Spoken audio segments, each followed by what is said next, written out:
Në zemër të Mesopotamisë së lashtë, e 3800 vjet më parë, në brigjet e lumenjve Tigër dhe Eufrat, lindi një nga qytetrimet më të lashta dhe më të zhvilluara të botës. Në këtë tokë të nxehtë dhe të pasur me histori, zëndoi një mbret që do lindte një trashëgimni më të madhe se çdo luftë, çdo qytet, çdo fitore ushtarake. Ai quhej Hammurabi. Dhe trashëgimia e tij ishte diçka që do shndrodhte drejtësinë njerëzore përgjithmonë. Kodi i Hammurabi. Ligjet e gdhëndura në një kolon guri prej dioritit të zi, që edhe sot, mira vjet më pas, vazhdon të na tregojë se si jetonin, si mendonin dhe si e konceptonin drejtësinë njerëzit e një epoke të largët. Para se të flasim për kodin e Hammurabit, duhet të kuptojmë vendin ku ai lindi, Mesopotamia. E quajtur shpesh djepi i qytetërimit, ishte vendi ku njeriu shkroi shkrimin e parë, ndërtoi qytetet e para, zhvilloi ekonominë e parë urbane dhe krijoi ligjet e para të njohura.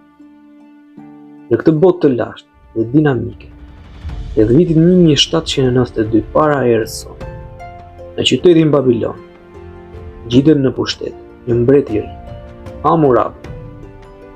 Ai trashëgoi një shtet të vogël, të përçarë dhe të dobët. Por brenda disa dekadave, ai shndroi në perandorinë më të fuqishme të kohës. Hammurabi nuk ishte thjesht një luftëtar. Ai ishte ndërtues, diplomat, strateg dhe mbi të gjitha, një reformator. Ai besonte se një perandori e madhe nuk mbahet me forca, por me drejtësi. Në kohën e Hammurabit, shoqëria ishte ndarë në fisnik, njerëz të lirë dhe sklepë. Pa ligje të qarta, konfliktet ishin të shpeshta. Çfarë ndodhte nëse dikush vihte? Po nëse një mjek gabonte dhe vriste pacientin? Po nëse një ndërtues ndërtonte një shtëpi të pasigurt? Po nëse një tregtar mashtronte në peshor? Hammurabi kuptoi se nëse donte një perandori stabile, njerëzit duhet të kishin rregulla të shkruara, të publikuara dhe të njëjta për të gjithë. Dhe kështu lindi Kodi i Hammurabit, i shkruar jo në letër që mund të humbni, por në gur të fortë, dhe mos harroj kur. Kodi është ngdendur në një kolon prej guri 2.25 metra të lartë. Në majtë të kolonës shihet Hammurabi përballë perëndisë së drejtësisë, Shamash, i cili dorëzon skeptrin e autoritetit. Ky simbol thot: ligji im vjen nga Zoti, bindju. Kodi përmban 282 ligje të ndara sipas temave: ekonomi, familje, punë, mjekësi, ndërtim, dënime, tregti. Stela origjinale sot ruhet në Muzeun e Louvrit në Paris. Kodi i Hammurabit është i famshëm për parimin Lec Talionis, hakmarrja e barabartë. Nëse dikush dëmton syrin e tjetrit, humbiste syrin. Nëse thyej këmba e dikujt me qëllim, thyej këmba e fajtorit. Ky parim sot duket ekstrem, por kërkohen ishte një mënyrë për të vendosur barazi. Pasi më parë, hakmarrja ishte pa kontrolluar.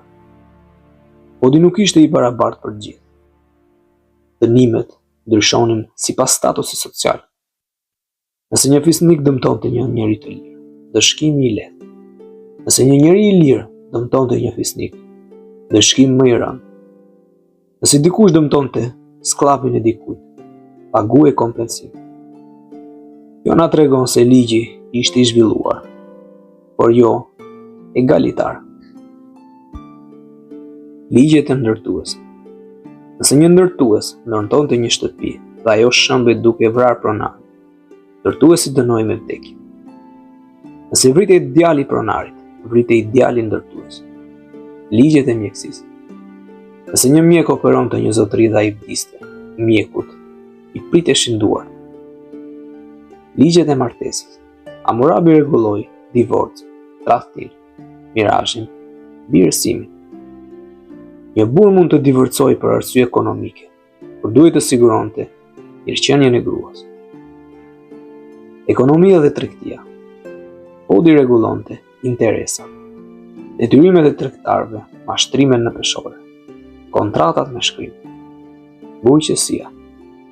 Nëse dikush nuk mirëmbante kanalin e ujit, dhe shkaktonte përmbytje të fqinjit, duhet të dërmshpërbente plotësisht. Kulti dhe feja. Kodi parashikonte ndërshkime për blasfemi, shkelje të ritualit, vjedhje të objekteve të shenjta.